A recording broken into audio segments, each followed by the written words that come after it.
when $50 billion flows through crypto while the naira keeps losing value, isn't that a loud message that Nigerians no longer believe in their own financial institutions? No, Fatima. It's not that Nigeria did not believe in the performance.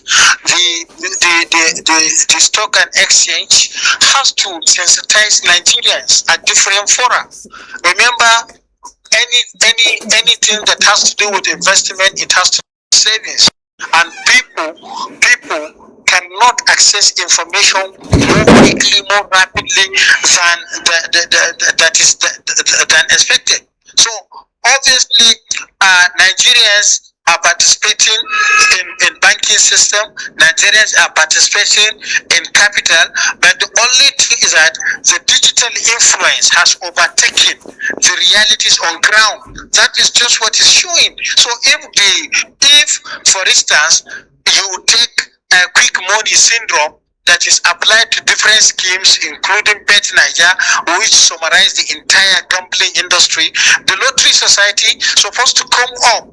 You know, Nigeria is Nigeria that encourage all this gambling by providing laws, and that is why many Nigerians took it as an advantage, because in the industry they are probably guided by some policies which is also helping their investment.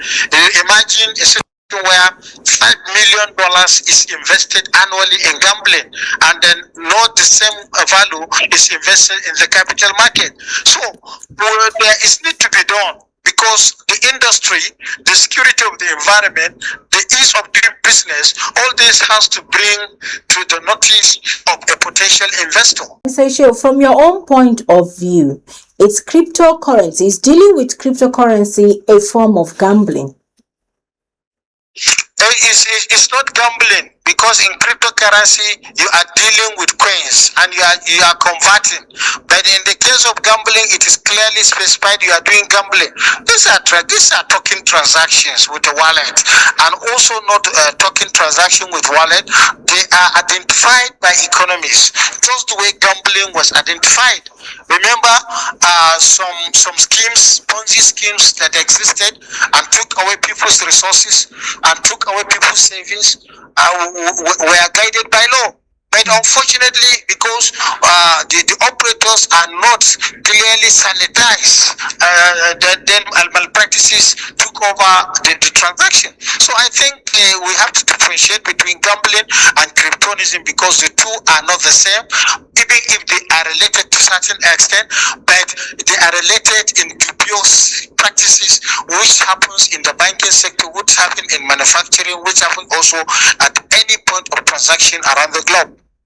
Okay, finally, before I let you go, what's the economic risk of ignoring this trend and pretending it's just a tech fad?